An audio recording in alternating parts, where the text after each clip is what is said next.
శ్రీమాత్రే నమః. వైశాఖ పురాణం 14వ అధ్యాయం. ఛత్రదాన మహిమ. శృతదేవ మహామునిని ఇట్లా పలికెను.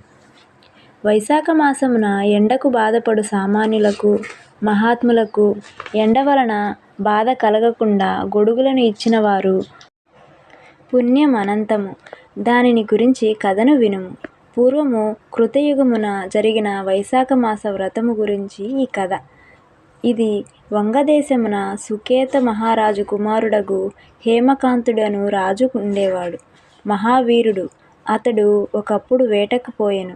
అడవిలో వరాహములు మొదలగు జంతువులను వేటాడి అలసి పక్కన ఉన్న మునుల ఆశ్రమానికి పోయెను.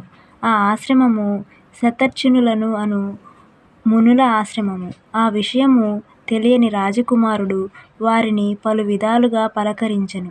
వారు సమాధానం ఇయ్యలేదు. వారికి కోపమొచ్చెను.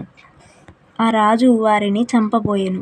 ఆ మునులు తనను ఆదరింపలేదని రాజు కోపగించుకొనెను. అప్పుడు ఆ మునుల శిష్యులు అనేకులు అక్కడకు వచ్చి రాజును వారించిరి. ఓ దుర్బుద్ధి! మా గురువులు తపోదీక్షలో ఉన్నారు. వారికి బాహ్యస్మృతి లేదు. కావున వారు నిన్ను చూడలేరు, గౌరవింపలేరు. ఇట్టి వారిపై కోపము తగదు అని వారు పలికారు. అప్పుడు కుశకేతుని కుమారుడగు హేమకాంతుడు వారిని చూసి, మీ గురువులు తపోదీక్షలో ఉన్నచో మీరు అలసిన నాకు ఆతిథ్యం ఇవ్వండి. అలసట వలన వచ్చిన కోపముతో పలికాను. అప్పుడు వారు, రాజకుమారా, మేము భిక్షాన్నమును తినువారము. మీకు ఆతిథ్యం ఇచ్చుటకు మా గురువుల ఆజ్ఞ లేదు. అలాంటి మేము నీకు ఆతిథ్యము ఇయ్యజాలము అని చెప్పారు. హేమకాంతుడు, ప్రభువులమగు మేము క్రూర జంతువులు, దొంగలు మొదలగు వారి నుంచి మిమ్ము రక్షించు ప్రభువులము. మేమిచ్చిన అగ్రహారములు మొదలగు వానిని పొంది మీరు మా ఎడల ఈ విధముగా ఉండరాదు. కృతజ్ఞతలుగా లేని మీరు మిమ్మల్ని చంపినా తప్పులేదు అని పలికి వారిపై బాణాలను ప్రయోగించి కొంతమందిని చంపెను. మిగిలిన శిష్యులు భయంతో పారిపోయిరి. రాజభటులు ఆశ్రమంలోని వస్తువులను కొల్లగొట్టారు. ఆశ్రమమును పాడు చేశారు. తరువాత హేమాంగతుడు తన రాజ్యమునకు మరలిపోయెను. కుశకేతువు తన కుమారుడు చేసిన దానికి కోపించి, నీవు రాజుగా ఉండడానికి తగినవాడవు కాదు అని దేశము నుంచి వెళ్ళగొట్టెను. హేమకాంతుడు తండ్రిచే దేశ బహిష్కృతుడై అడవులలోకి వెళ్ళిపోయెను. కిరాతుడుగా జీవించసాగెను. ఈ విధముగా ఉన్న 28 సంవత్సరాలు గడిచెను. హేమకాంతుడు కిరాత జీవమునకు అలవాటుపడి కిరాత ధర్మములు ఆచరించుచు కిరాతుడై జీవించుచుండెను. బ్రహ్మహత్య దోషము వలన నిలకడ లేక అడవులు పట్టి తిరుగుతూ జీవించుచుండెను. వైశాఖ మాసమున త్రితుడను ముని ఆ అడవిలో ప్రయాణించుచుండెను.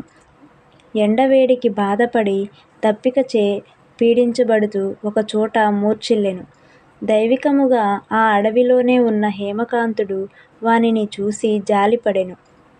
మోదుగా ఆకులతో ఎండపడకుండా గొడుగుగా చేసెను. తన వద్ద ఉన్న సొరకాయ బుర్రలోను నీటిని చల్లి వాని సేద తీర్చెను. త్రితుడును వాని చేసిన ఉపకారములచే సేదతీరి సొరకాయ బుర్రలోని నీరు తాగి మోదుగాకుల గొడుగుతో ప్రయాణం చేసి ఒక గ్రామము చేరి సుఖముగా ఉండెను. హేమాంగతుడు వ్రతము ఆచరింపక పోయినను జాలిపడి త్రితునకు గొడుగును కల్పించి నీటిని ఇచ్చినచో వానికి కల పాపములన్నీ పోయెను. దీనికి హేమకాంతుడు మిక్కిలి ఆశ్చర్యపడెను.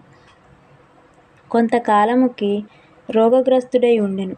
పైకి లేచి ఉన్న జుట్టుతో భయంకర ఆకారము గల యమదూతలు వాని ప్రాణములను తీసుకుపోవడానికి వచ్చిరి.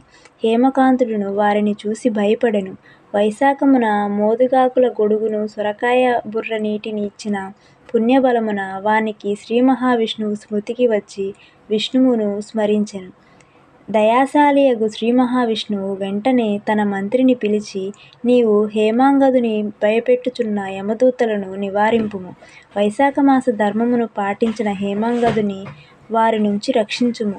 హేమాంగదుడు వైశాఖ ధర్మము ఆచరించి నాకిష్టమైన వాడయ్యెను, పాపహీనుడయ్యెను. ఇందు సందేహము లేదు. పాపహీనుడైన అతడిని ఇంతకు పూర్వము అపరాధములు చేసినను నీ కుమారుడు వైశాఖ ధర్మము ఆచరించి ఒక మునిని కాపాడినవాడు, మోదుగాకుల గొడుగును నీటిని ఇచ్చినవాడు. ఆ దాన ప్రభావమున ఇతడు శాంతుడు, దాంతుడు, చిరంజీవి, శౌర్యాది గుణ సంపన్నుడు. నీకు సాటి అయినవాడు లేడు. కావున వీనిని రాజుగా చేయమని నా మాటగా చెప్పు. శ్రీ మహావిష్ణువు విశ్వక్సేనుని హేమాంగదుని వద్దకు పంపెను. భగవంతుని ఆజ్ఞ ప్రకారము విశ్వక్సేనుడు హేమాంగదుని వద్దకు పోయెను. యమదూతలకు విష్ణువు మాటలు చెప్పి పంపెను. హేమాంగదుని తండ్రియగు కుశకేతుని వద్దకు పోయి శ్రీ మహావిష్ణువు చెప్పిన మాటలు చెప్పి వానికి హేమాంగదుని అప్పగించెను. కుశకేతుడు భక్తితో చేసిన పూజను స్తుతులను స్వీకరించెను. కుశకేతువు కూడా సంతోషముతో తన పుత్రుని స్వీకరించెను. తన పుత్రునకు రాజ్యము ఇచ్చి విశ్వక్సేనుని అనుమతితో భార్యతో పాటు వనములకేగి తపమాచరించపోయెను. విశ్వక్సేనును కుశకేతువును హేమాంగదుని ఆశీర్వదించి విష్ణు సాన్నిధ్యముకు ఎగిరిపోయెను. హేమకాంతుడును మహారాజైనను ప్రతి సంవత్సరము వైశాఖ మాసమున వైశాఖ వ్రతము దానికి చెందిన దానములు చేసి విష్ణుప్రీతికి పాత్రుడయ్యెను. హేమాంగదుడు బ్రహ్మజ్ఞాని అయి ధర్మ మార్గములు అవలంబించి శాంతుడు, దాంతుడు, జితేంద్రియుడు, దయాస్వభావి అయి అన్ని యజ్ఞములను చేసెను. సర్వ సంపదలను పొంది పుత్ర పౌత్రులతో కూడిన వాడై సర్వభోగాలను అనుభవించెను. చిరకాలము రాజ్యమును చక్కగా పాలించి విష్ణులోకమును పొందెను.